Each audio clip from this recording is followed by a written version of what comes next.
playground. Child's Playground, Franco. That one's Child's Playground. So This is again going back to Rzeszow, and that courtyard that we're talking about. So is this in the courtyard? In between the sheets that are drying in the sun, there were always kids that would play in the sand, and they have a toolbox, and they were completely oblivious to what the reality of their situation is. And that was me. Yeah. And that when I think of that moment when I left Poland, I was 5. I was also playing in that courtyard. And now that I came back after 15 years, I realized the reality and how obscene, perhaps not obscene, just...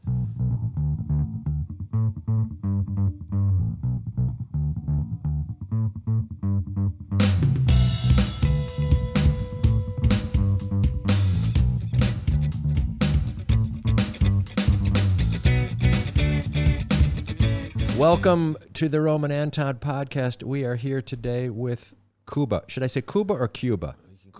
Officially, it's Grzegorz Jakub Weseliński, but damn it. I go by the name of Kuba. Yeah. Kuba. And you can all re-listen to that first part because I will not say that again today, even though we're blood, you and me. We are. we go way back. All right. To the promised land. So we met at the Queen Bee. Queen Bee is officially where Frank and I met. Correct, Frank? Did we meet there or did we meet through there? Okay, right. Sorry about that. So we didn't actually meet there, but we met there. We certainly did. And you said you were doing some artwork and some other exercises, and I said, how about if we take a look at that on the podcast, and you agreed? Yeah. But as each Roman Anton podcast has 3 pieces, we have an interview, like we're doing now. Then we have a performance, and we have some of your art hanging right over there, right behind my camera. And then we will go to a place in town, and we have picked a place called Tars Gallery Unlimited. Tars Gallery Unlimited. So there was the original place was in Bangkok, and then they moved to Chinatown, and they kind of gave it a kind of a facelift. Right. And they called it Unlimited. Tars Gallery Unlimited. And what is the name of the street? That's a good question. Song Wat? It's a long one. Yeah, what's the short one? Song Wat? Yeah, I believe so. I fucked that one up. I told you rule number 1 is to never look at the phone, so I'm going to look at the phone. I should know that. No, you shouldn't know anything. It's near the river. Chang Park. That's where we park. park. That tells our audience quite a bit. Huh? It's near the river. Here, watch. I'm going to look this up. I'm so excited. Song Wat. Song space WAT. And if we were to say that's in what neighborhood, it's in Talat Noi? Yeah, near Talat Noi. All right. Not too far. Good. And so you had a show at that gallery in its prior life. Yeah, so I had I was so-called a discovery artist. Yes. Because the gallery owner is a good friend of mine. And we were talking about collaborating for quite some time. And then finally I actually did present my work in the old Tars, which is back up in the Bangkok. Okay, and now it's down in Chinatown. So good. Well, that's how this podcast is going to go today. So Kuba, Polish by origin? Born Polish, yes, but there are a little bit of hiccups in between. My grandfather was born in Moscow on the day of the October Revolution. What October year is that? 1917. Wow, your grandfather. Yeah, but he was Polish, so no one really knows what the fuck he was actually really doing in Moscow. Polish guy in Moscow on the day of the Revolution. Revolution. We found out, because I went to Poland to visit my relatives for a year, and we were searching through the archives, and then we found that he relinquished his Russian citizenship in order to become Polish. So there's a lot of we don't know why, what happened, whether he met a woman, and then apparently he did meet a woman, and then he moved to China and he was working on the Manchurian Railroad. Oh my goodness! Yeah, in the 1930s. Yeah, 1930s, and then right before the war, he came back, perfect timing, and then he was sent off to to the Gulag. Jeez, and then it was almost like a film story. So he peeled the oh god on a train, right, going to the Gulag, and he ripped the bottom and jumped out. And then he walked home for it was one of those movies, 10,000 kilometers. He knocked on the door of his mother. He had a big beard, and his mother slammed the door in his face. He said, "Get out! Who are you?" And it was a very painful, yet romantic. Did you talk to him experience. about this? Yeah, but I tried. Yeah, yeah. When unfortunately he passed away, but every time I did talk about the war, me being Polish, it's quite a mother's side or father's side? mother's side. All right, so mother's And he dad. changed his name multiple times. Sure. So we really don't know where he comes from because he has dark hair, and I have this affiliation. For some reason, I'm very attracted to people of the South. Like I have a natural attraction of Mediterranean people. And my guess is my grandfather, because no one really knows what the fuck was he doing in Moscow and how did he end up in working on a railroad. He's a man of many mysteries. Yeah. So my thinking is like somewhere in the family tree, he was affiliated with some Italian, señorita or some darkness. something. Yeah, there's definitely. Yeah, some southernness. Okay, so grandma, was she a figure or was she less? She was definitely a figure, but quite a problem because she was German, living in Poland. So when the Nazi invasion came, they kind of treated her with a little bit more respect than the Slavs, so to speak. But my people, so to speak, the Polish people were. Right. There was a bit of a There's a bit of a war. So when the war ended, she actually ended up in prison because she was considered a traitor, right? Even though she didn't do anything, and she identified as Polish, but her family was German, so they were a German minority living in Poland. What part of Poland? At that time, it was Łódź.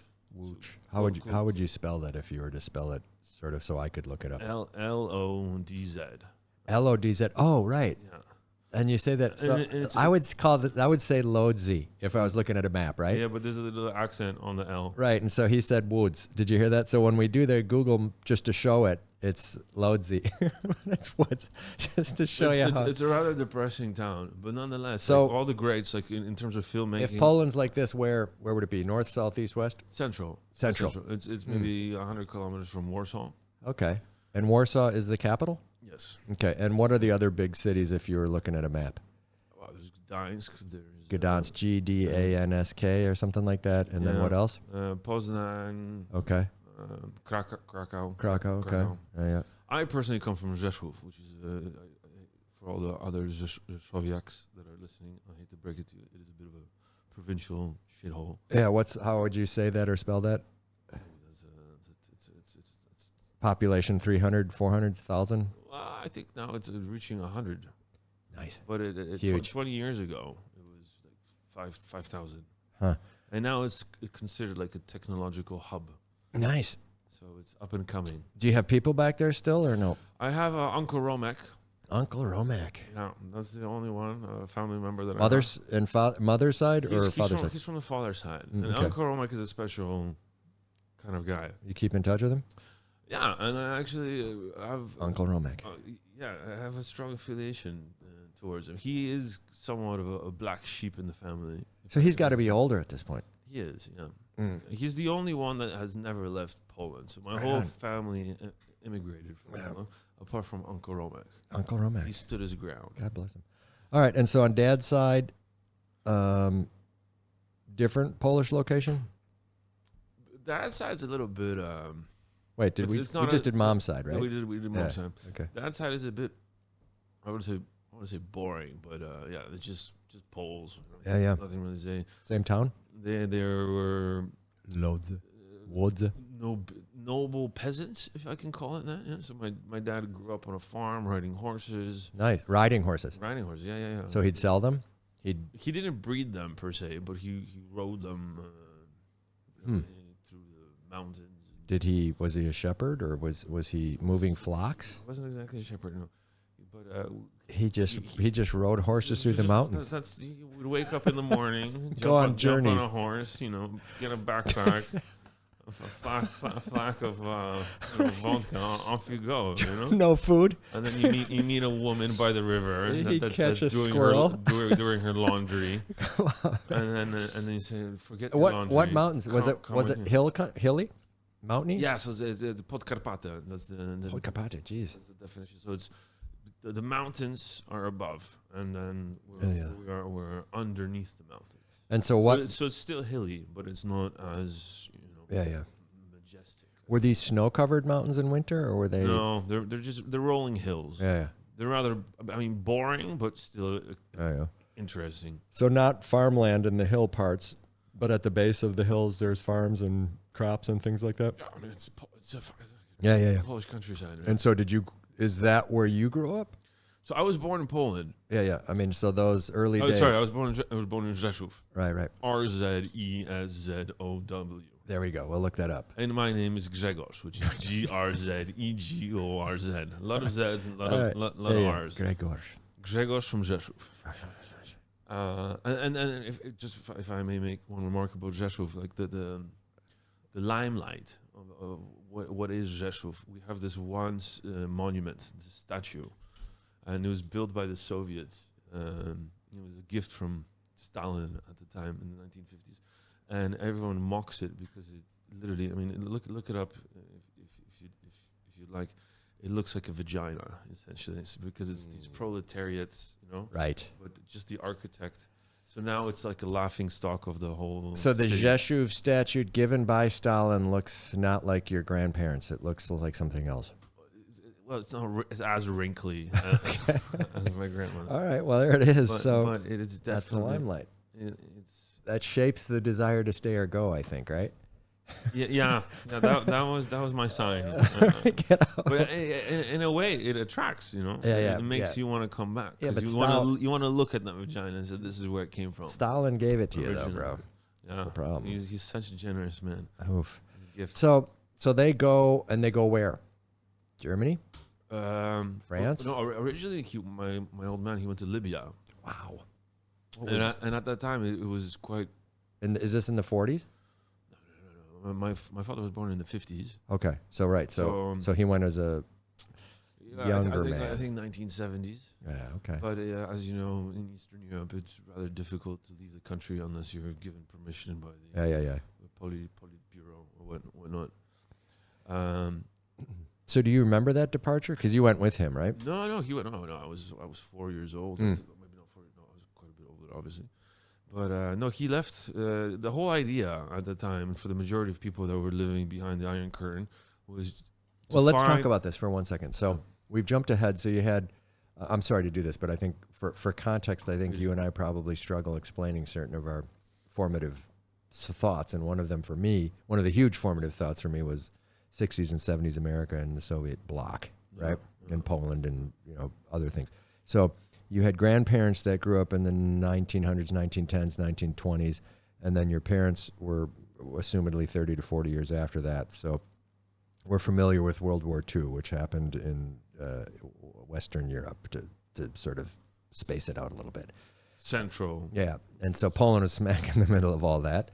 And that war finished, and you were born after that. Yeah. And then your father, for a reason you may tell us, moved to Libya, which is outside of Europe. Just to keep. So that's a tough story. But you're there, and then it's gray. It's communist. It's Poland. It's as depressing as it can get. You're in Poland, and he goes to Libya. My father goes to Libya. How does he get out? That is always the mystery to us overseas. Did you have to go through ditches and through fences and over things and through forests and get chased, or could you migrate? No, you couldn't. Yeah, right. You couldn't get a passport. Right. You couldn't leave your country. No. In our lifetime. No. This is amazing, isn't it? It is. It seems, we have this immigration thing going on in the United States and elsewhere.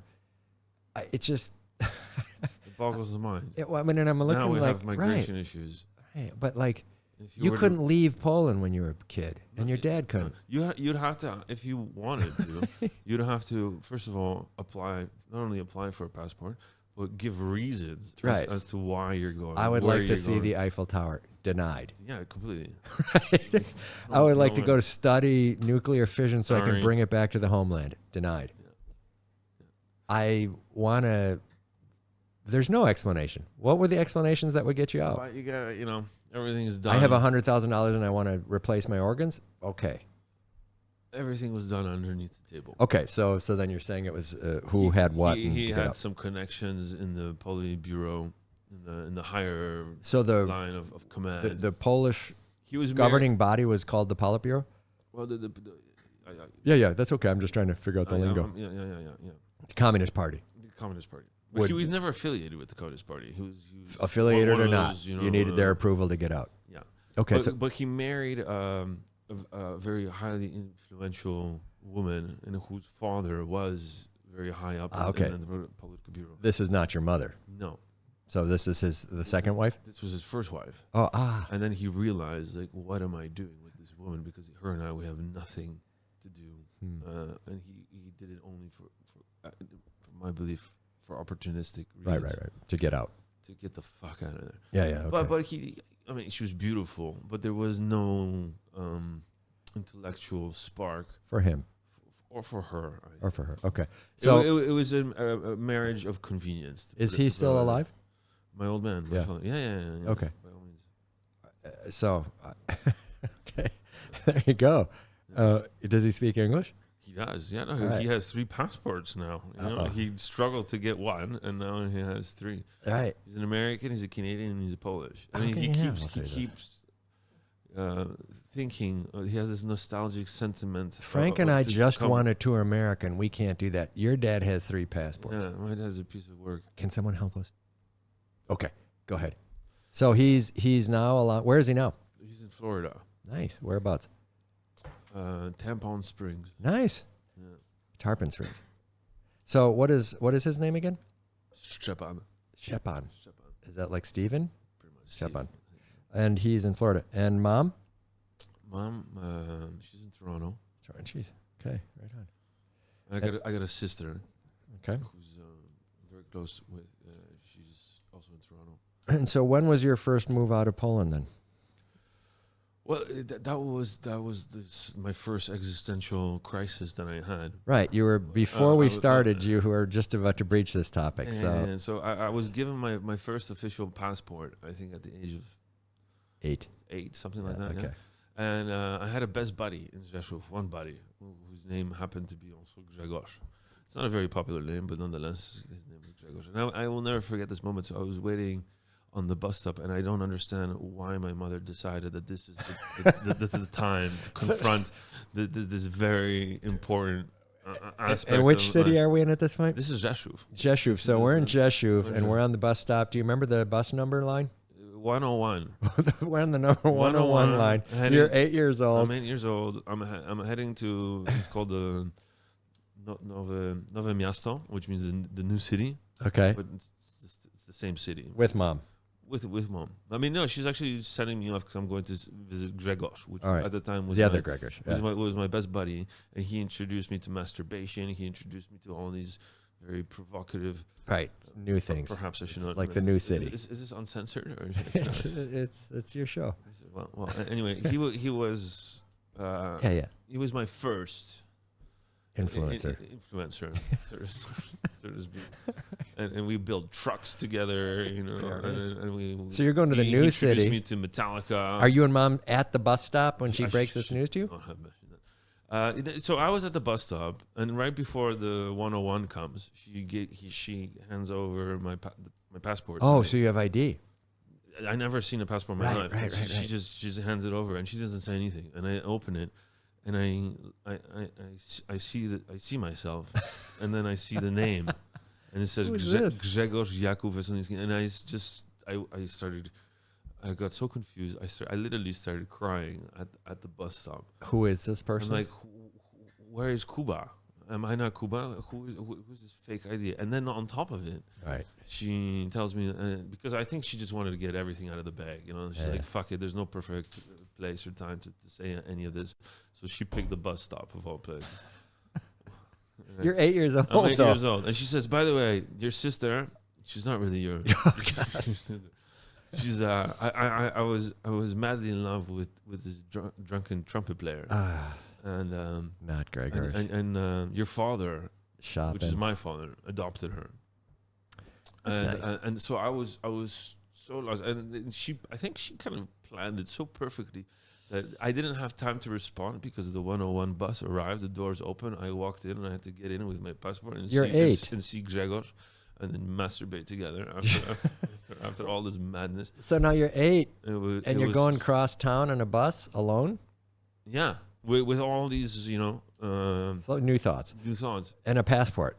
Did you lose it like immediately? Strangely enough, I was more put together when I was younger than I am now. So you shoved it in your pocket? I shoved it down my crotch. I shoved it in my back pocket. Was it like it was probably before there was like laser printing, so it was all handwritten and stamped and like that. Yeah, exactly.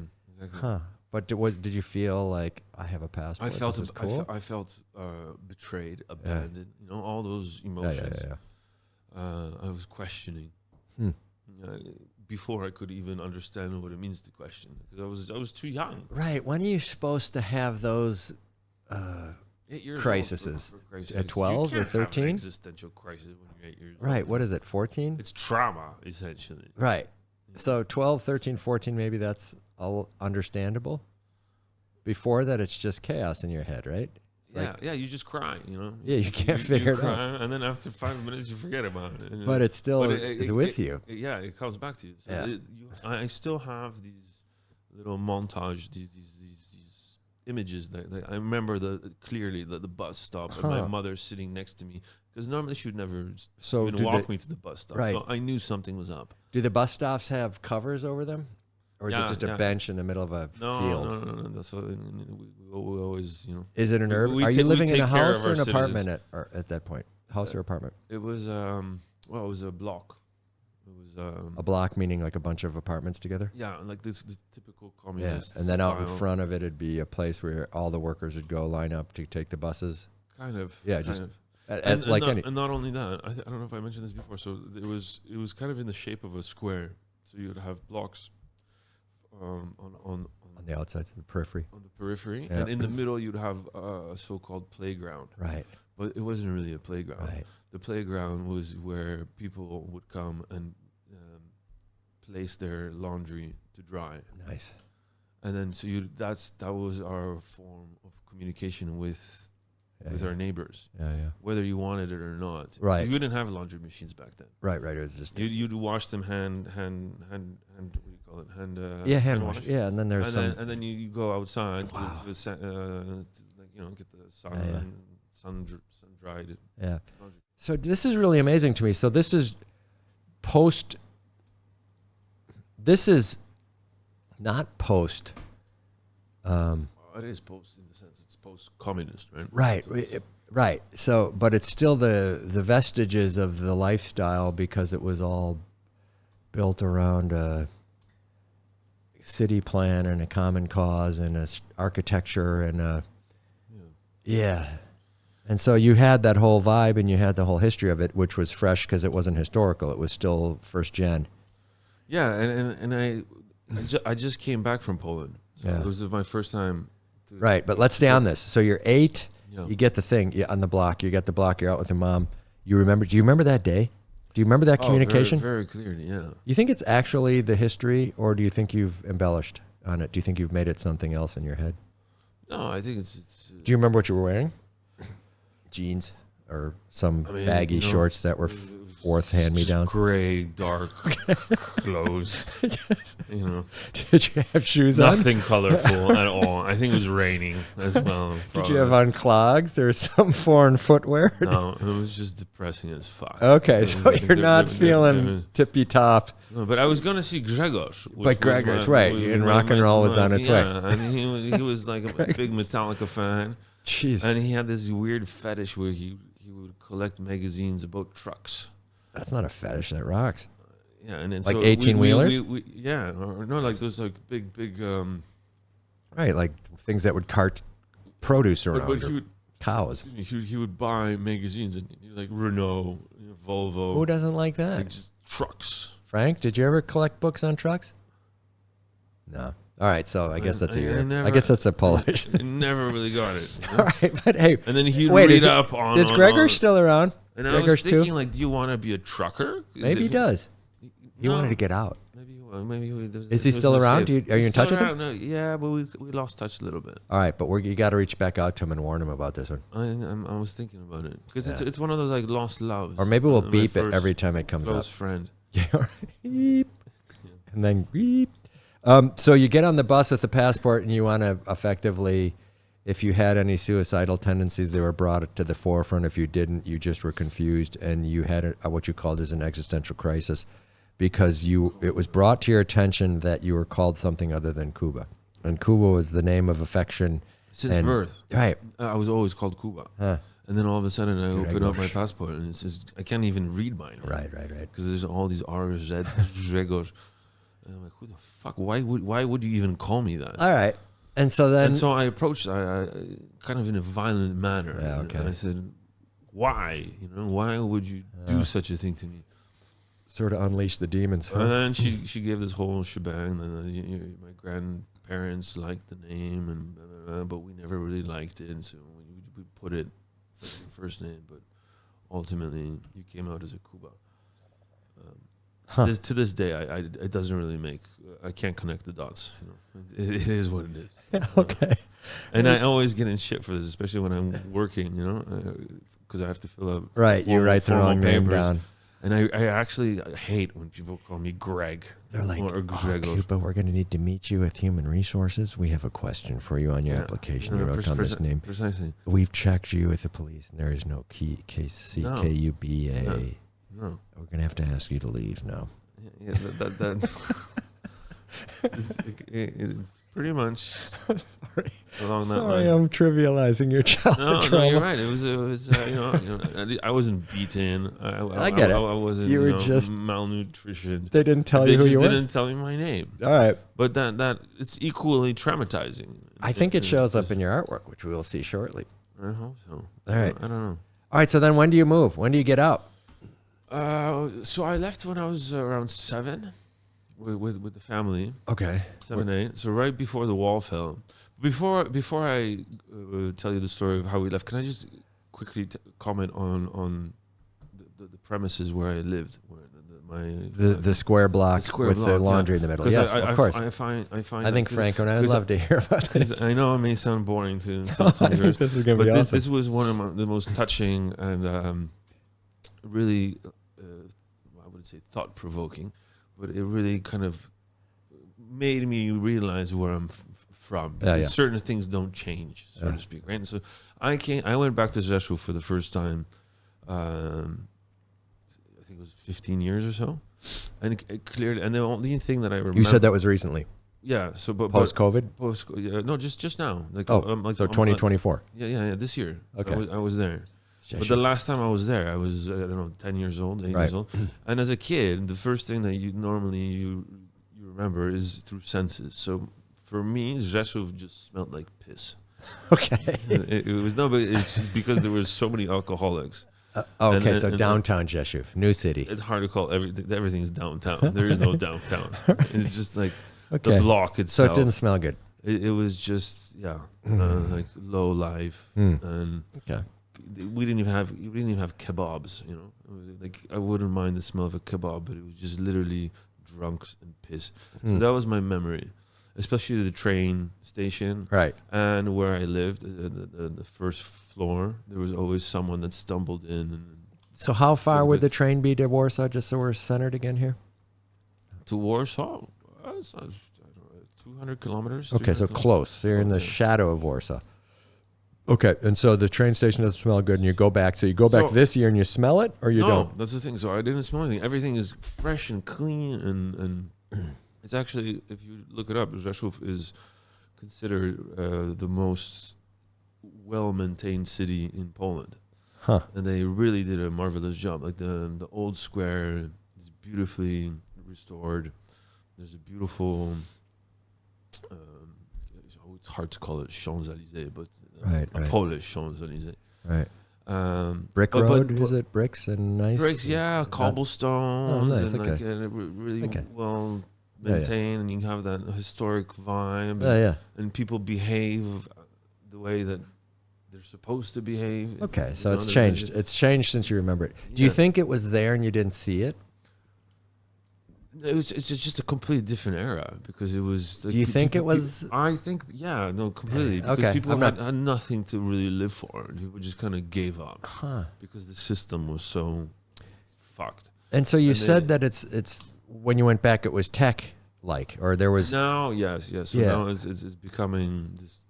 So office parks, like a Silicon Valley of Poland, if you could. So buildings with many people working in cubicles, and then coffee shops and It's expensive food. Gentrified. You have the McDonald's. I mean, it's hard. It's the same, and it's kind of depressing in that sense because it's you can't. I kind of miss the smell of piss. Right. Because actually there was something you identified with, yeah. I identified and I wouldn't call it authentic, but it was raw. Yeah. And you still have that, but despite all the glamour that now Rzeszow sort of represents, it's still provincial in the sense that you only have people under the age of 6, and then you have people over the age of 60. But there's nothing in between. Where do they go?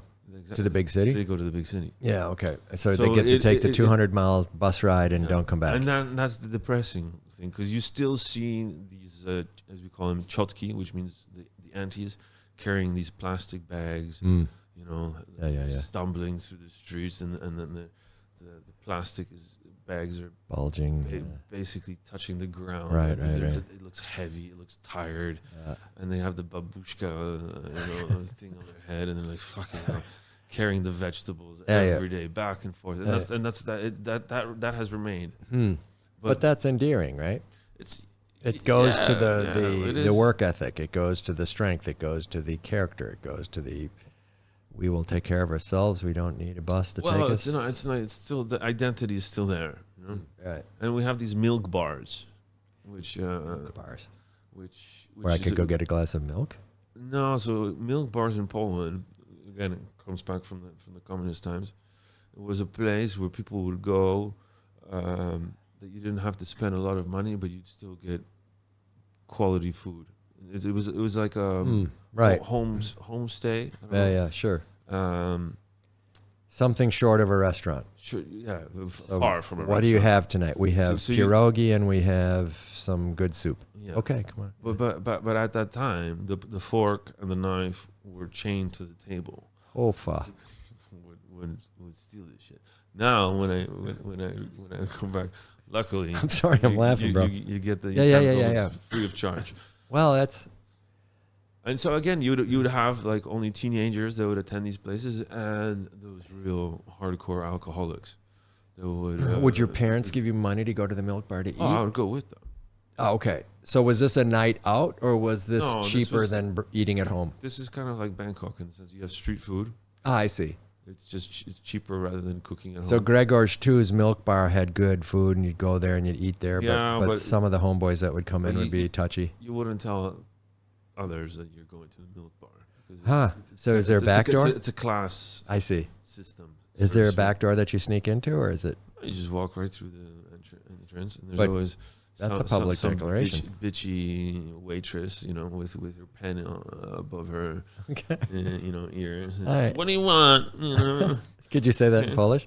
Co ty chcesz? Okay. Dajesz. Yeah, just real judgmental. Yeah, and she doesn't give a fuck. She's tired, but she's kind of hot. Second job or first job? I think it's multiple. Yeah, okay. I wouldn't want to know what other profession she has. All right, so but it's just like a low class establishment. So that's in describing sort of the milieu that you were in when you were growing up, and then you make a move at 7, 8, 9, 10 to where? My dad was right. He goes to Libya. He made the move, yeah. And then mom and you go where? We stay in good old Rzeszow. But ultimately, Dad came back, and then he knew people here and there, and we ended up in what do you call it? South Africa, actually. Huh. For a few months. Where? And then from South Africa to New York. Where in South Africa? Brisbane. That's Australia. That's Australia, right? Yeah. Cape Town, sorry. Cape Town. He had a long night last night, so if you were looking in the eye sockets, you'd see that the lights are on. They flickered. We can edit that part, right? Yeah, I'm leaving that in. Your dad will love that. I was 6, 7, 8, 9. All right, so you go to South Africa. It was a pit stop, and then New York. New York. Wow. Because my aunt was there. Huh. Mom's side, dad's side. Dad's side. Okay. And then we made it to Toronto. And in Canada at that time, it was really easy to get citizenship. 90s? Because they were fighting against the regime. So in the 90s or 80s? 80s. 80s. This was like, I think literally when we arrived in Toronto, yeah, the wall fell. And that was the moment where like, oh, fuck, well, maybe we should just go back. You know? Yeah, and the idea was always to go back. Because it was only to go and make some money and then come back. Was it to not be under that regime, or was it to make money? It was to make money and to live a comfortable life. But ultimately, there was always this desire of the home. Yeah. Go home. And go home. And go back to Rzeszow, or to go anywhere back? Even Rzeszow, And Rzeszow, it's actually a beautiful, the surrounding area. You have lakes, you have rolling hills. The most livable. It's I romanticize it. I mean, even despite the fact that you only have, like I said, 60-year-olds and 8-year-olds, and which I feel like a horrible kind of pervert, because sometimes when I'm crossing the street and I see this 15-year-old. No. So now you're in Canada. You moved there, and you have your sister with you. In Toronto, yeah. And so is that home for you? Was that home? No, it was for quite a long period. I had my best friend, Gregor. His name is Łukasz. Also another Polish. Was there a big Polish community in Toronto? Yeah. Huh? Like not milk bars, but actually restaurants and stuff. Proper. And people with homes. Yeah, but you know how it works. If you immigrate, you don't have a choice in it. Right. There's a spot. It's your family that like eats. I have to her friends, and then you're kind of forced to be friends because they have kids, and so I have a. I think it's like a almost arranged forced friendship. Yeah. But to be honest with you, there was one, Łukasz. We really became like the closest that we ever been. And we had this plan to sail to French Polynesia, and he's a sailor. And his story is unbelievable, because he was also escaping these old communist times. And he built a boat, his dad did. Oh, no. I'm shitting you not. And he fucking sailed this boat made of steel. From where to where? From Poland to Toronto. To freedom. Yeah, and then that boat still is there. It's called Neptune, and him and I, we always would go on these like romantic walks in High Park where we would discuss how we were gonna set this boat free and how we dreamt of because the South Pacific is the like kind of like the last frontier, and we always idealized it, like the woman and then the tropicalness and the exoticism, it's a different world, and it's also in the middle of nowhere. Right. It's quite hard to get to, only by boat. Yeah. So we made this pact that we're like, okay, after we graduate, we're fucking going, and I did it. I mean, I didn't fully do it on the steel boat, on the Neptune. On Neptune, yeah, on the steel boat. So I moved to Vancouver with him. How did you get the Neptune from Toronto to Vancouver? He's a proper sailor, so he did the Northwest Passage. Jesus. He sailed in a steel boat. In a steel boat, yeah. From Toronto. You have pictures of this? Yeah. Can we post one on the... Frank, we're going to post a picture right here of the Neptune. All right. Yeah. And then so the boat ended up in Vancouver.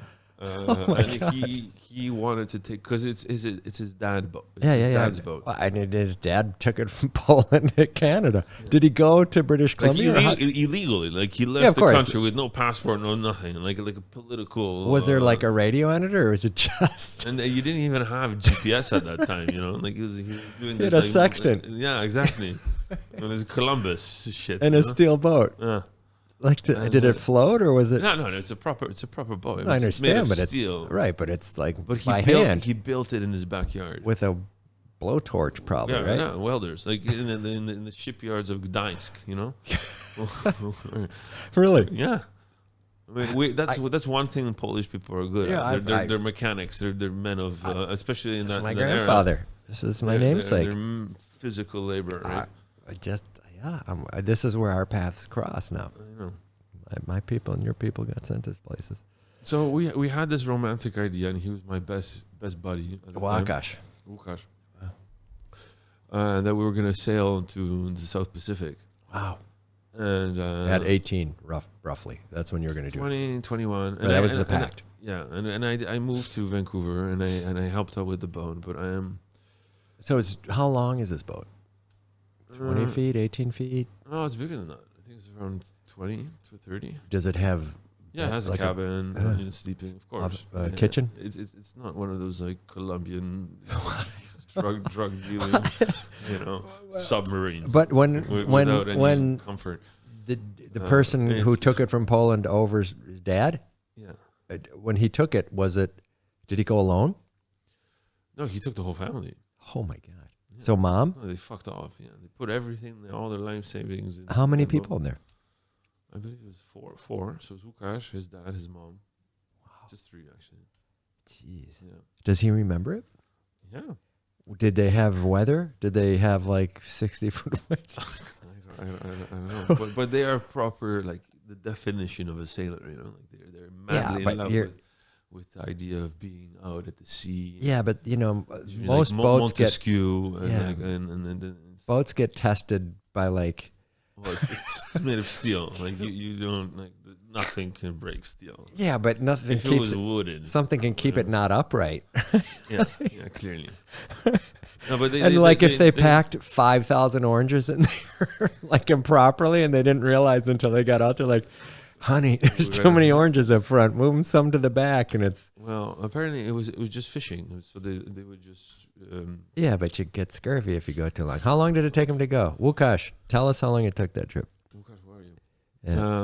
Yeah. I believe from Europe, 1 month, 3 weeks normally. I sailed, so I went. So I was preparing to do this trip of my dreams with my best friend. Yeah, but you went like a catamaran or something at that point, right? No. You took the steel boat? I didn't take the steel boat, but it was equally shabby. Yeah, but you called like Bill Gates or someone and rode his boat over because they were looking for a crew. No, seriously.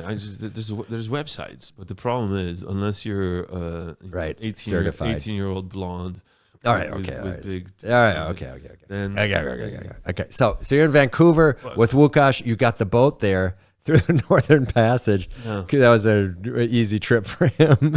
Did that through the ice. He's a hero in my view. And on top of it, so sorry if I'm. Yeah, no, that's good. So we ended up in Vancouver, and then I got accepted to do my master's. So you'd already gone through college. I finished high school. University. Yeah, and I was in between. I was in the what do you call it? Like in the fork in the road, Yes. But I said, Łukasz, you and I, we've been talking about this. We need to do it. And at that time, I was madly in love with this woman that actually got me into this master program. So I was madly conflicted as to whether I should sail with my best mate, or I should commit to doing this master's program. What was the master's program in? Oh, I'd rather not tell you because it has no interest for me really. International law. Okay, so it wasn't shipbuilding, and it wasn't. No, it was art. It was a practical way of. So it was the true fork. It was sail the 7 seas or be a master. Yes, and coming from my Polish heritage, parents, the influence, and like you're given three options: doctor, lawyer, and a businessman. And I chose lawyer. But it kind of ended in a sad way because he said, "Kuba, I'm actually glad you did." We sailed from San Francisco to Vancouver, by the way. So we did a little test run. But he basically told me, "Thank God that you're not on board because I find you a bit of a loose cannon." I didn't exactly know what that meant at the time. It's a nautical term. Yeah, but when it's choppy seas, the cannons are steel and they smash the deck and they break stuff. And to his point now, after years, I get his point because what I did, it's unforgivable. No, because you need to be prepared, for the stormy seas. Yeah. And what I did, you need the proper gear, like full weather gear. And what I did, I bought one of those construction suits. Yeah. Because I was like, oh, it's waterproof. Yeah. Pure, and it's cheaper. I thought you were gonna say it a Michael Jordan jersey or something. No, but when you're sailing the Atlantic, you can't be wearing a construction suit with the big X, orange, I give you credit for the forethought. And then you bought a suit. But it wasn't enough. So he kind of cut me out, and since then we kind of had a falling out. But did he make it? No, not only did he make it, he circumnavigated the whole bloody world alone. Or did he? Well, I brought in the crew, and one of the crew was he was a what do you call it juggler. A juggler. Okay. He was in a circus. Nice. And he was a juggler. That was his profession. He could do all sorts of tricks. He would stand on his head. He would juggle like 5 random. Was he Polish? He was Swedish. Swedish juggler. Yeah. Frank doesn't know any Swedish jugglers. He hitchhiked all around the world, and then he ended up on Neptune. On Neptune. And then there was another guy called Karol, who's Polish. And he, not much to say about Karol. Really. So he circumnavigates and he's back in Vancouver now? No, so what the beauty of the story and why I have such great admiration towards him is while he was circumnavigating, because the crew left him, and at one point he was alone on the boat, and he where? I think it was where we are, like Vietnam, Indonesia. Jeez. And he's like, well, what the fuck do I do? And he's like, I gotta bring the boat back to Toronto. And he was alone on this boat. And while he was alone, he was studying medicine. he wanted to. He was medicine man. He's like, I'm gonna become a doctor. And he was always, because his father is a vegetarian, but he studied literature and psychology, and he always had. He hated these technical and it's like fuck medicine, fuck these practicalities that are bestowed upon us. Study Descartes, it'll help you, son. Yeah, but then he came to his wits, I suppose, and then he literally was studying for the exams to enter medical school, like the MCAT or whatever it is, right? Yeah, and he got in. Nice, And not only that, he met a woman in French Polynesia that he brought on board. And now they're married, and now they have 2 kids. Wow, gosh. Where is he practicing medicine? If you're talking about a man, that is nothing more closer for me than that. Circumnavigating the globe, picking up your future wife in French Polynesia. Studying for medical school, getting accepted. Like, honey, it's turn the surreal. Page. Like, the hip bone's connected to the knee bone. And how long did it take him to go around the world? The years? 3 years. So he was gone. He was. But he wasn't gone. Right. No, but he was untouchable. Unreachable. He'd drop you a postcard, and 6 months later, show up. We kept in touch. We were always writing each other. Where is he practicing now? He became a dentist. No, he did it. He's in Dublin. In Ireland. Wow. He started off in Poland, but they paid him all his shit salaries. So now he's in Dublin. Yeah. All right, Waakash in Dublin. Well done. Neptune, we're going to post a photo. Awesome. Yeah. And so when did you start picking up art during all of this insanity? Well, I always drew. I never took it really all that seriously. I still don't. I think it's wise not to take it too seriously, but I think there must come a moment where you say, okay, this is me. This is now. But I was always doing sketches. But it was only until recently where you fall into a certain community of people that do the same thing, and it inspires you to. Then how long have you been here? In Bangkok. I think it's 8 years now. 8 years, and so you found that community. I think so. Yeah. Yeah, and is it 1,000 members and there's an admission price, or is it? Is it like the cast of the crew of the Neptune? It changes. It's more of a crew of a Neptune. It's more of a an intimate relationship with someone that you care and you have a certain affiliation. Yeah. Well, it sounds like you've done that throughout your life at various turns as you've affiliated and you move forward, and then you. Yeah. And I think a lot of the work, if I can call it work, is representative of that. So we've looked at some. Somewhat. So you mean the artwork? Yeah. Yeah. The struggle. Yeah. Everyone has their own struggle. Or challenges or opportunities. You can see it both ways.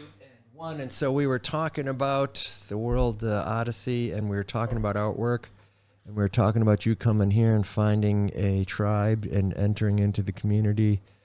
And when did you pick your medium? Coal, charcoal, black chalk on canvas. When did that arrive? Did that start that way, or did it full circle? I think it may have started with my mother giving me my passport when I was 8 years old. It's that that betrayal, that sense of simplicity and rawness. Growing up in it wasn't exactly a hard place, but it was very rigid. So I don't like colors, because my life is just black and white. Yeah. Did you, as a kid, were you, if you had a piece of chalk in your hand, would you write on the cement? Yeah, I did that. I did the hopscotch. Hopscotch, yeah. And beyond that, on the blackboard in school? Well, it got worse than that. I drew on my walls. Yeah, in your house. Not in my house. Like even graffiti. When I first arrived in Bangkok, I lived in a place called Huan Mani.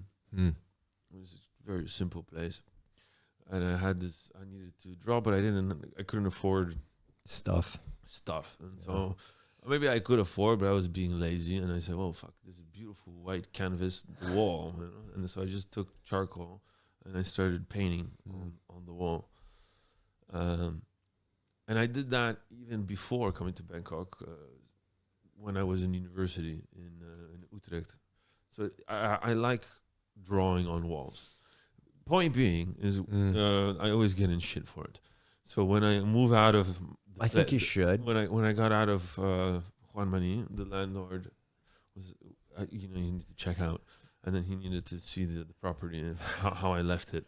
And I thought I added value to it. I'm like, your real estate is only going to go up. And he lost his shit. He's like, can't do that. What the fuck are you? And like, who are you? How, first of all, disrespect. Yeah. Second of all, I don't like it. Yeah. Third, this is repulsive, and so I literally, I'm like, I'm so sorry, and I bought a white paint, and then I had covered it, like a worker, and that was one of the most painful moments, because I was actually genuinely proud of what I. Totally self-inflicted, though, right? Totally self-inflicted, but I have this again, going back to this rebellious attitude, right? The passport, and but painting on walls, I find it so much more real than painting on a given platform, on a canvas or in a book with traditional training, and you're not using the right colors. You should have a lighter touch and all that guidance you could do without, right? Yeah, no, I want to touch something that's untouchable. And a wall for me is the canvas. So you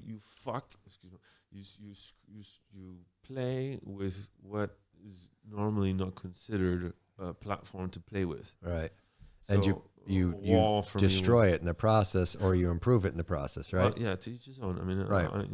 Yeah. But it's like tattoo. I mean, it's graffiti in a way. And so what I wanted to do now would be, because now I started painting on canvas, and I wanted to take my canvas and go to the streets and like Cristo, put them on display, rather than having, because everywhere you have graffiti, and then no one, like, to open up the idea of a museum, so it's for the public space. Yeah. Because it's so elevated. Yeah. A lot of times the concept of art is seen like from a higher ground, and only people that have money can afford it.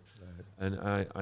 And my thought was to bring my canvases and post them on the street, the same way that you have graffiti, but rather than having a spray paint, I would put proper canvases, and so the galleries would become the streets. For the people or for the streets. It may sound really naive.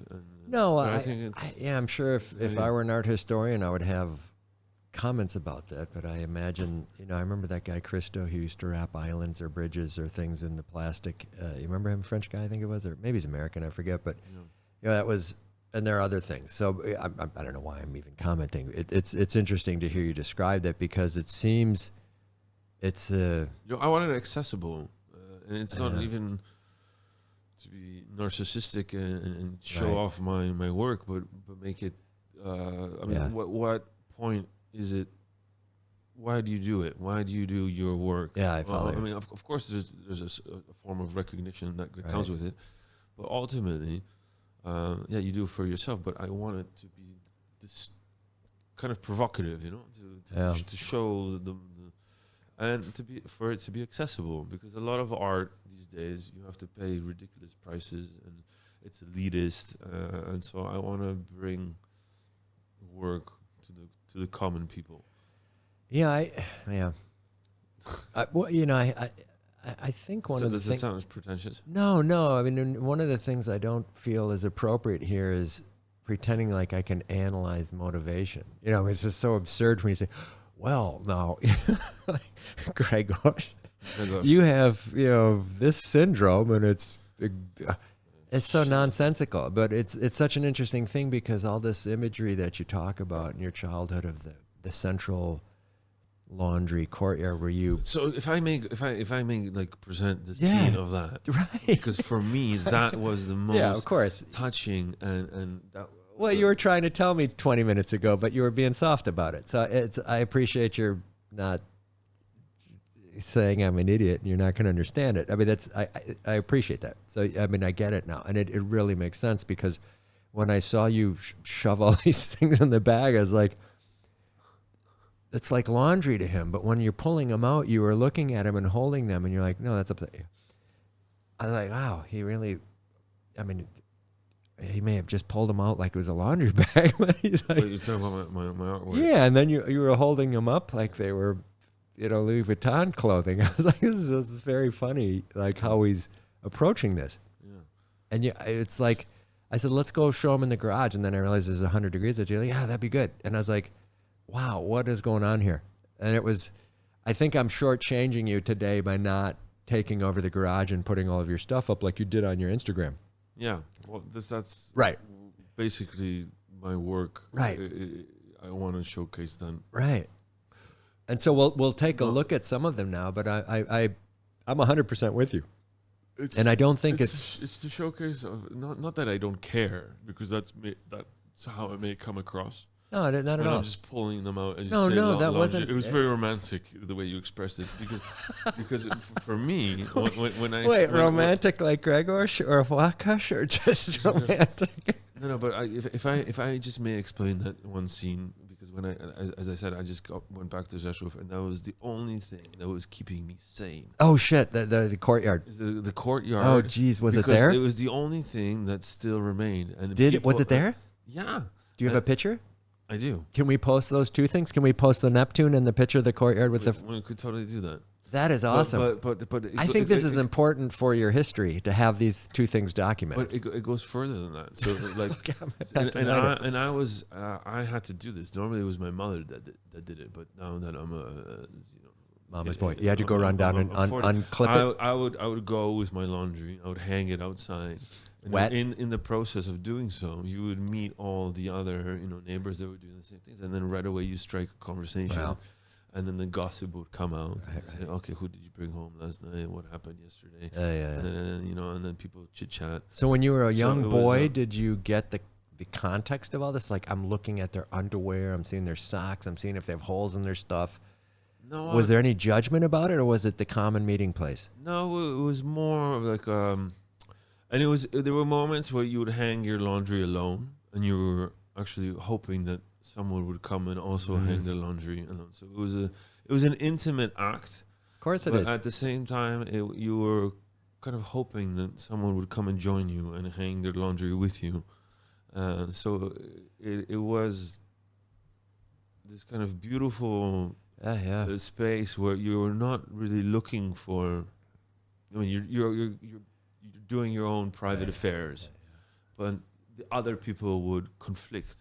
Right. And so in our society these days, if they screw with your own personal tasks, you get offended. Like, let me carry on with my own business. Right. Let me do what I cut do. my grass. Yeah. Fuck off. Get the. But there's something about laundry. Yeah. When you're putting it up for I drying. think it's like waving a white flag, right? I mean, you can't make it violent. It has to be a point of it's very peace. poetic. Right. I think it's a beautiful thing. It looks disgusting, mind you, because like you're looking out the window and you just see like all sorts of like underwear and garments and socks but the most beautiful thing is it's always the bed sheets. Yeah. And then the way they flow in the wind. Well, that's funny because you picked bed sheet sized tableaus, right? Or like, and so maybe this is some sort of Freudian subconscious need that I have started drawing on. Yeah, that's up to you, right? Big scale. Yeah, I mean, I don't know. It's out there. Who knows? But that was, I think, it may sound sad, but that was the highlight for me. No, did you come in knowing you were going to say that sequence today? About the laundry? Yeah. No. Yeah. I didn't prepare anything. I was right. I mean, and so like if I met you at a bar 3 weeks ago and you were talking on and drunk, would you have come up with the sheets in the courtyard story? I don't think so. Yeah. Maybe. Yeah. No, I mean, it seems completely sincere. I think you just asked me to comment on the sincerity of it, and so I'm commenting. It seemed like a completely unified story that came up organically today, which is, I think, shapes what you're doing there, because you had a piece of one of the canvases that you looked at when you pulled out that said Last Supper-ish. Yeah. And when you pulled it out, it was dark in the room back there when we were pulling it out. I said, I think it's upside down. He said, no, he's drinking out of that cup upside down. Oh. But when you pulled it out, I thought, yeah, right. Okay. Yeah. I mean, I get what's going on here. This is considerable effort going into this stuff here. Oh, and you have a lot of it, and we should be showing it outside of our office room here. And so we should have waited for your studio to open up. But this is interesting. So I think maybe it's a good time now to maybe not take a break. We'll take a break here, Frank, and figure out how we're going to show these. But let's try this right now. So, Frank, I'm going to ask you to take a picture of the first piece hanging, and I'm going to say it looks like a woman in posing. Yeah. Do you have a name for that painting? So this is the typical woman in Rzeszow. Okay. That throws her laundry out the window to dry. Okay. So she's looking out the window. Is this the name of her? She's waiting of it for Rzeszow woman for her laundry to dry. Madame Rzeszow. Madame Rzeszow. Okay, so Frank, we're going to call this Madame Rzeszow. Could you take a picture of that now? And it's essentially a generic portrayal of the woman in Rzeszow. Okay. Can you take a picture of that one, and then we will insert that, and then I hate to do this to you, Frank, because we did this last time with the leather jackets. Could you unclip that, and then could we go to the one underneath it? Could you unclip her off the board? We'll insert that photo, and then could you? Sorry about this, bro. I always set you up for failure here. Well, part of my life. Another day. Yeah. So if you unclip that one and just let it drop in there. So you have another one that's a woman reclining, or is that a man? it's A woman, right? the eyes. What is that, Olympia? What is the one? Beholder. Monet? You were talking about it before. And you mentioned Utrecht, so I'm not going to let you get away with that one for free. If you're in Utrecht, you're obviously studying art, I'm thinking, right? No, I never studied. So you were studying, there's a huge legal community in Utrecht. International law, for Christ's sake. Yeah, thanks, Franco. The big one and the big one. Yeah. So unclip the whole thing. Take it off, Frank.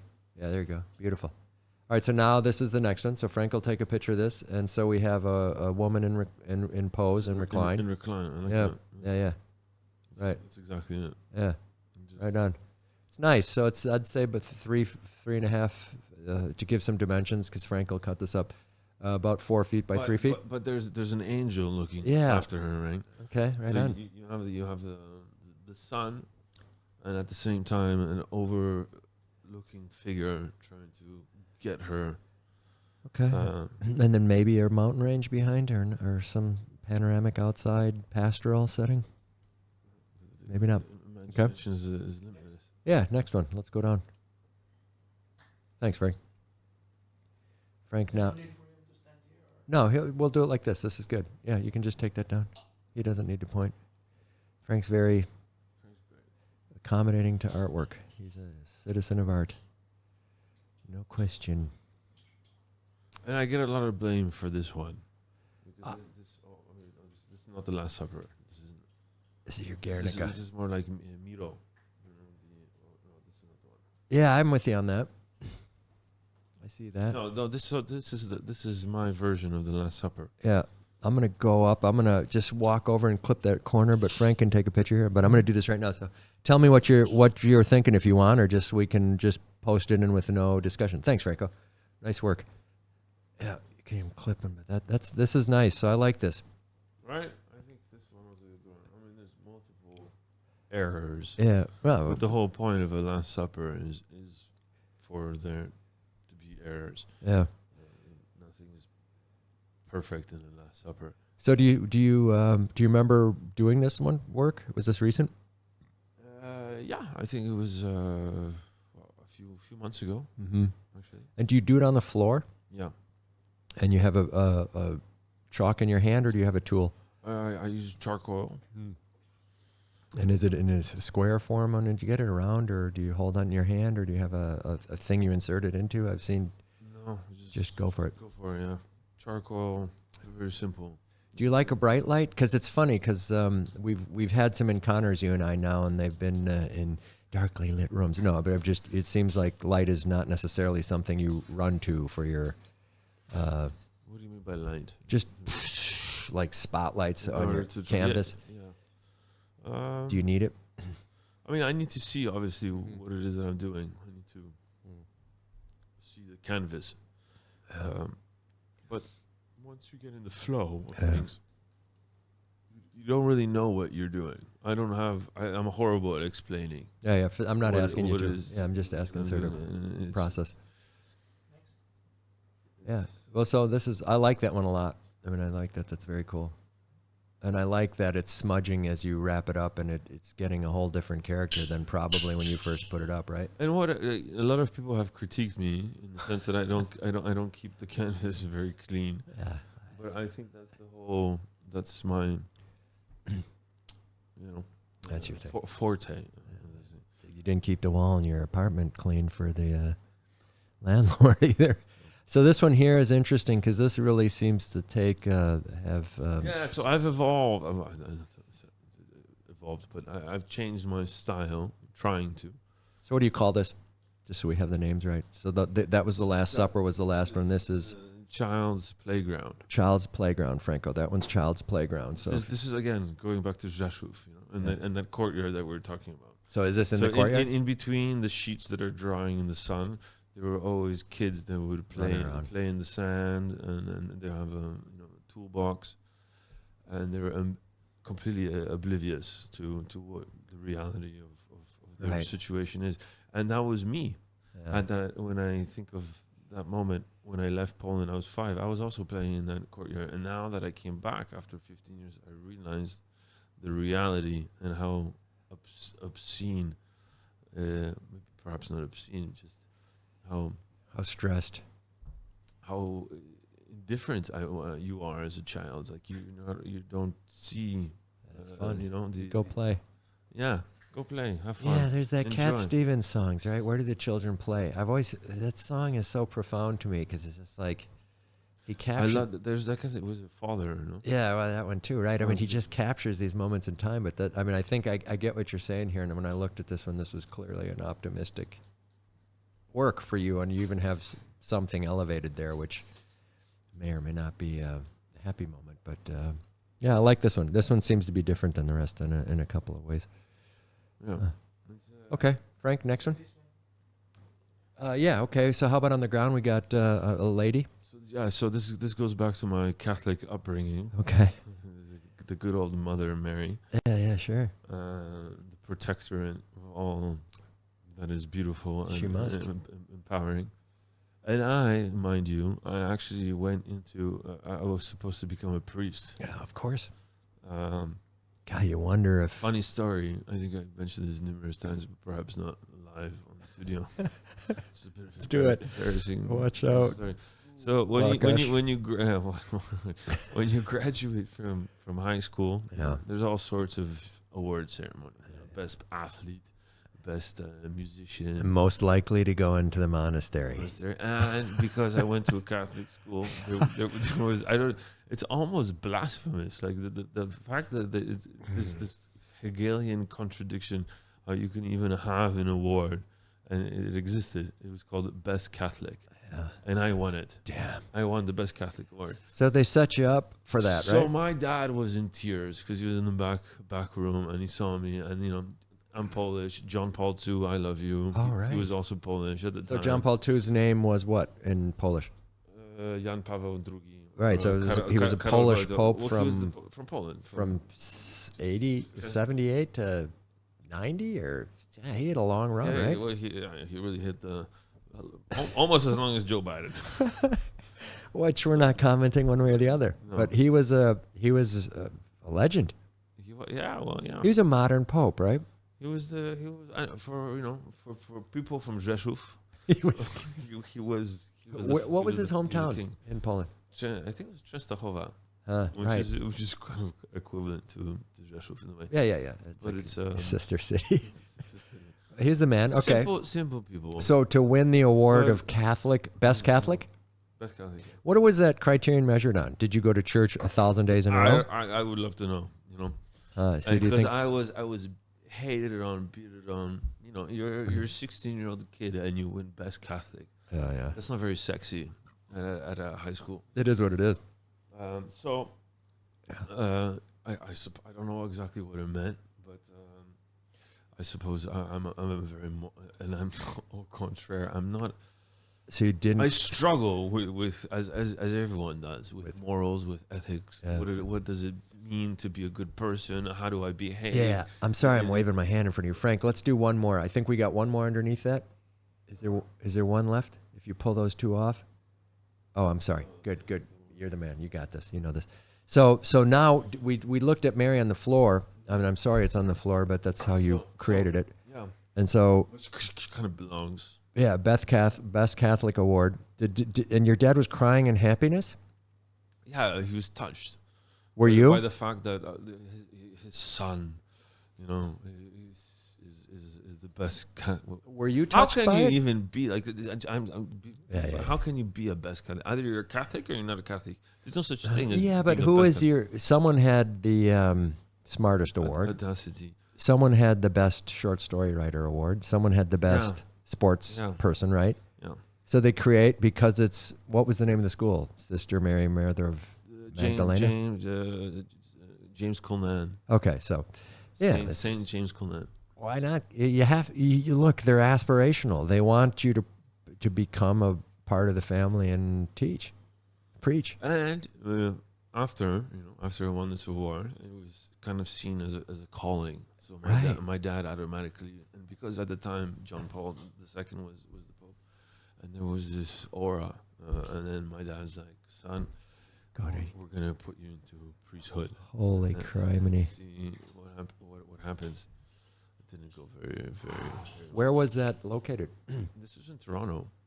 Oh my goodness! So I made it. You know, I read the Old Testament and New Testament. I was studying to become basically a priest. You can clip that up, Frank.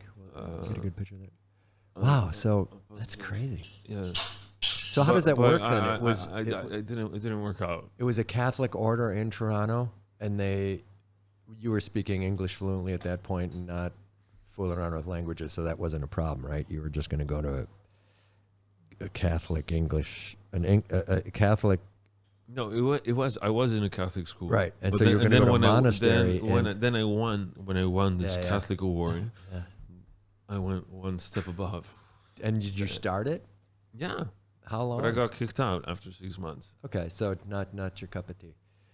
Huh. Well, okay. And so, any regrets on that one? Not really. I still have a lot of respect to all faiths. Was it primarily? I think Catholicism or the Bible or the book. It's narratives, right? It's the story that matters, and I find that quite powerful and important. What was the reading? What was the curriculum you were about to embark on? Was there philosophy? Yeah. Was there history? Yeah, psychology, philosophy, literature. And then theology? Theology, of course, yeah. Was that like half the day or? You're talking about when I went into priesthood. No. It was clear. It was just studying the Bible. Right. That must have been sort of cool, I guess. Right? No. It was a bit. So they're dogmatic. You can only read this way. Not only dogmatic, but it was just kind of dark. Yeah. And perverse. Yeah. So you didn't see a tunnel. I mean, I was young. I didn't really know. Is Frank doing this right? I made the mistake of cutting up Mother Mary. Mother Mary got Frank. I should have kept her together, but that's my frustration. That's an emblem of my. I saw Frank counting the money in his wallet. To be honest with you, I think he wants to buy it. So you may want to get in the hard sell mode here. But I cut her for a specific reason. Oh no! Don't say it. As much as I love her, if you take a good look at it, it's in the shape of a cross. There we go. Yeah, so she got crucified. And you can see at the same time, there's also a Star of David. Oh, okay. So that's okay. To unify. And, okay. All right. So we'll. She's been persecuted. Exactly. It's a nice piece. It's the only one you have with color. The blood dripping, right? Yeah. So there's a lot to be said for this piece. There is. It's not. I'm not joking. It's remarkable in the collection because you obviously departed from a lot of your preferred modalities, which are no color, and sort of the. This was my first real colorful piece, and I decided to go full out on Mother Mary. There we go. But that also speaks volumes. Well, it's like taking if you want to take a piss, you might as well do it with watercolors. Yeah. There we go. Bless her, It's a good work, and Frank is capturing it, so we put her back together. So you will see this.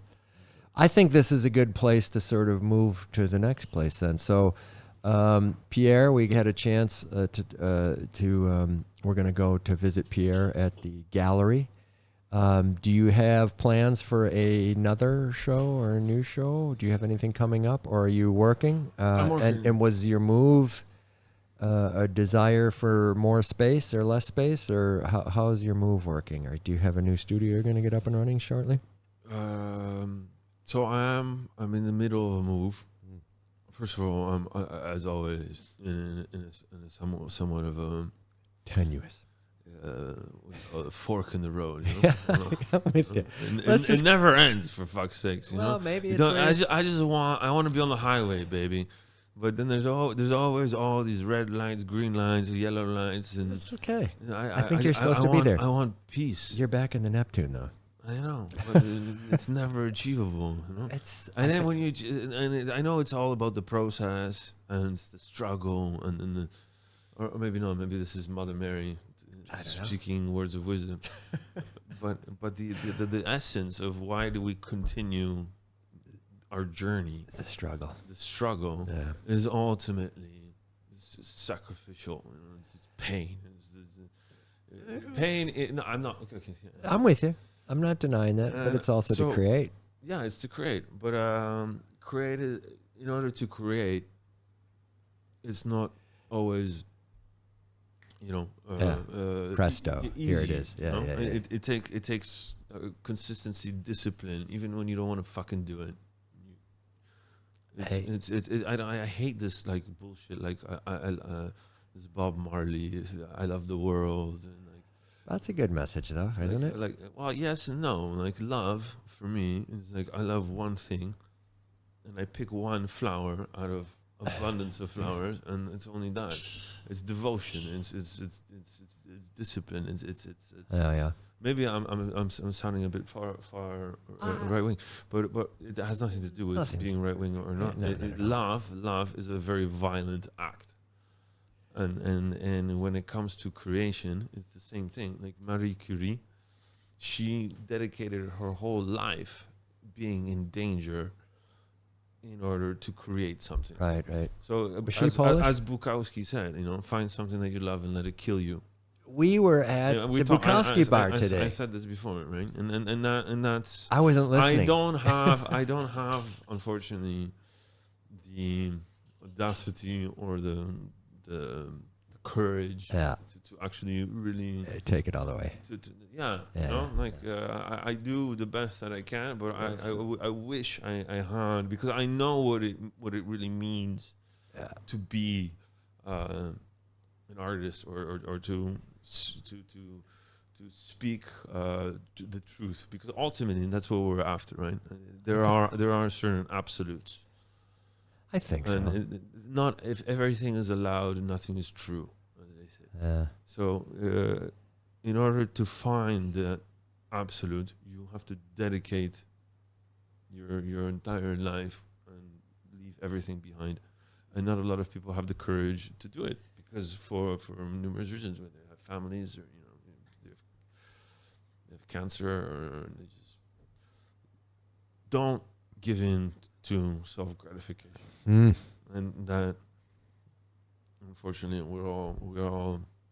I think that's the break point. I think that's the message, Frank. I think we got it. I think you brought us to the point.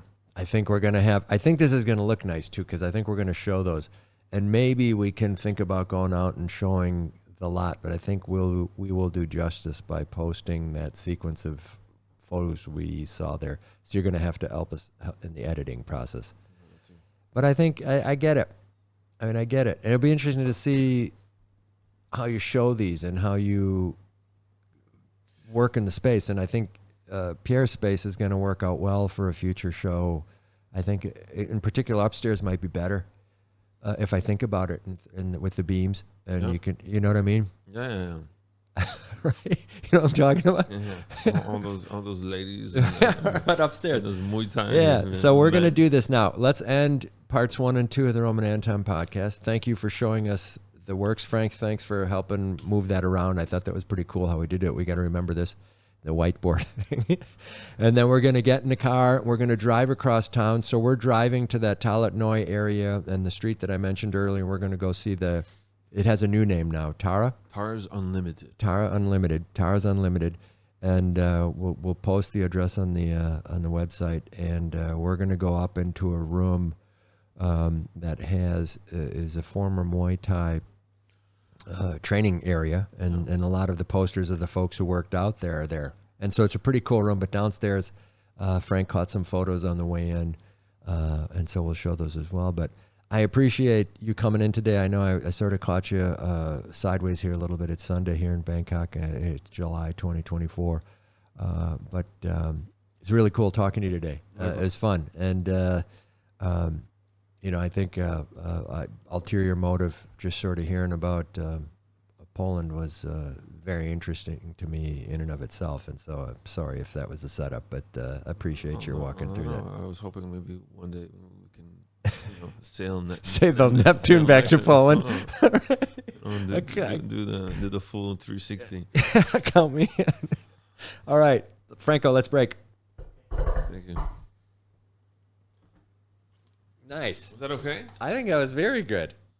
All right, we are at Tar's Gallery. Unlimited. And Song Wat? Song Wat. You'd say Song Wat Road. So we're close. We came down this way before, and this is Kuba again, ladies and gentlemen. This is part 3 of the Roman Anton Podcast. We have already spoken with each other, and he's already showed us our artwork, and that's not true because we're doing this first. But we're going to go back to the Roman Anton Podcast studio and look at his artwork. But we are here at the gallery, and if you look on the wall behind us, you were just telling me about this. What are we looking at here? Yeah, so this traditionally was the official place for the Muay Thai, top-notch Muay Thai performers of a certain era. I believe it was 1990s. Nice. And they slept here, they worked out here all together. It was this communal space. And this gallery kind of tried to still hold on to that sensation of the sense of community, and because in Chinatown, Chinatown is seen as an old relic in Bangkok. Yeah. And you think we're still in Chinatown here? Song Wat, definitely? I mean, it's all a bit of a mishmash, crossroads, but yeah, definitely. I think it's Talat Noi is the heart of Chinatown. And we're in Talat Noi in your mind? We're not really exactly. Yeah. Okay. It's not far from Talat. Yeah, and so the river is close too, right? Yeah. Right across one of the streets we came in on. Yeah. And so what I sort of like about this room is it was raw. Right, it has it, but it's not in bad shape. Well, depends on what you call bad shape. And they're doing a good job setting up the gallery. So downstairs on the first floor, they have an active show, or otherwise we'd be filming down there, but they have a show. And there's lots of people on the street walking around. So have you showed here before, or have you worked with these guys? I did. So I had an opening, because this is the second Tar's gallery. The first one was in Sukhumvit 67. I believe. Right. It was in the Petit Liloso. It was hard to get to Placanon. Right.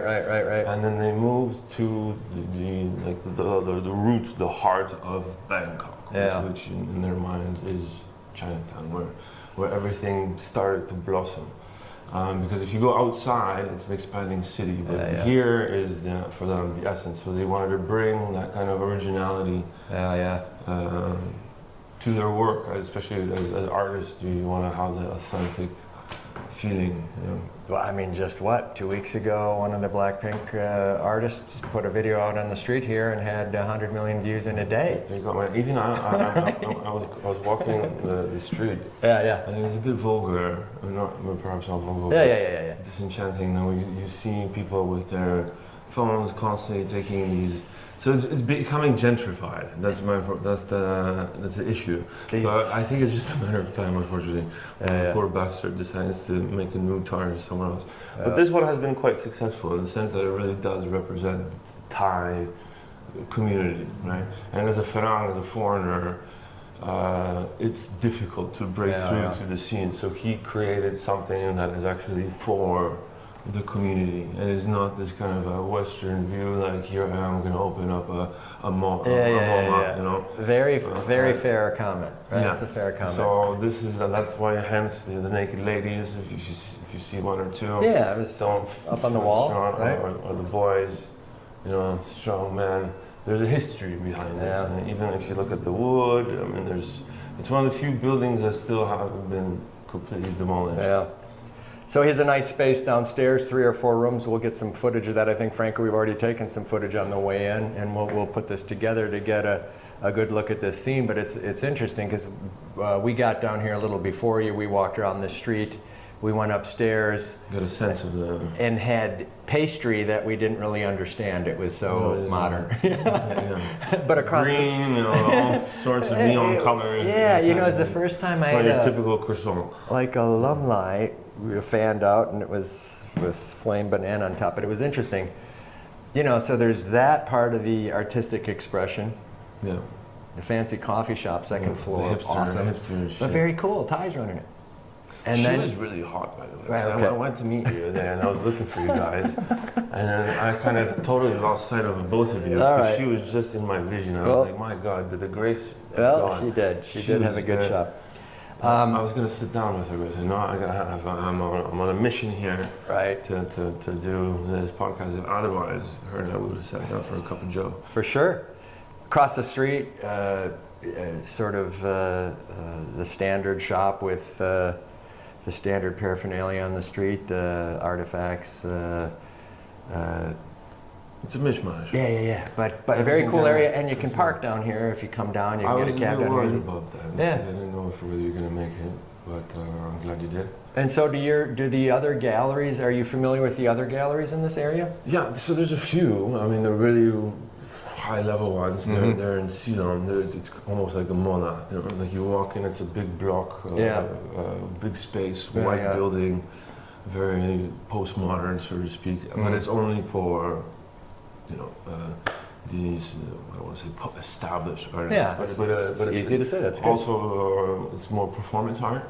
You know, and they'll just put some neon fluorescent lines here and there, and not to be disingenuous, but I'm not a performance artist myself. Yeah, no, I get it. I'm more of a traditional, painter in the sense of my inspiration always comes from Manet, Monet, and Picasso, like the traditional kind of, or Rousseau, because he was the one that actually learned how to paint by himself. Henry Rousseau, he never went to any art school, and he became one of the most renowned painters of his epoch. And he did it out of nothing but his own desire. Yeah. But he was shined against her. So we'll talk about this earlier, about getting dislodged and moving in your studio. So we'll go back in time and talk about that and see how that feels. Back to the future. Yeah, so I think I saw a couple other galleries around here, so I think it would be nice. We can do a little gallery hopping. Yeah, when I think about the night scene though, having, access to several places, right? Walk around, get a beverage, take a look. There's the warehouse. I don't know if you're familiar. It's also not too far away from here. Yeah. Which is also a gallery space. Right. But they always mix it in with selling attire, so it's becoming commodified. Yeah. There's always an element of money. Yeah, for sure. But ultimately, it should be about the gentleman that you see across, bare-chested, a woman, legs spread, something honest, very vulgar. Got it. This is who I am. This is what it is. Okay. And there should not be money involved in that process. Transactions, by all means, if they're accepted, they're accepted. But it's about being, searching for the truth, whatever that entails. But everyone has their own absolute sense of meaning. Agreed. Yeah. Frank and I are on our search, but here we are under the red light in the Muay Thai room. So Frank, let's get some other footage. I appreciate you coming in today. A pleasure. This is Song Wat Road? Song Wat Road, Chinatown. Here we are. Cars Unlimited. All right. Highly recommend you guys check it out. Thanks for showing us this place. Pleasure. We'll put a description on it and we'll cover your social media in the other piece, but appreciate you coming. Thank you. All right, Frank, let's shut it down. 1, 2, 3, quiet.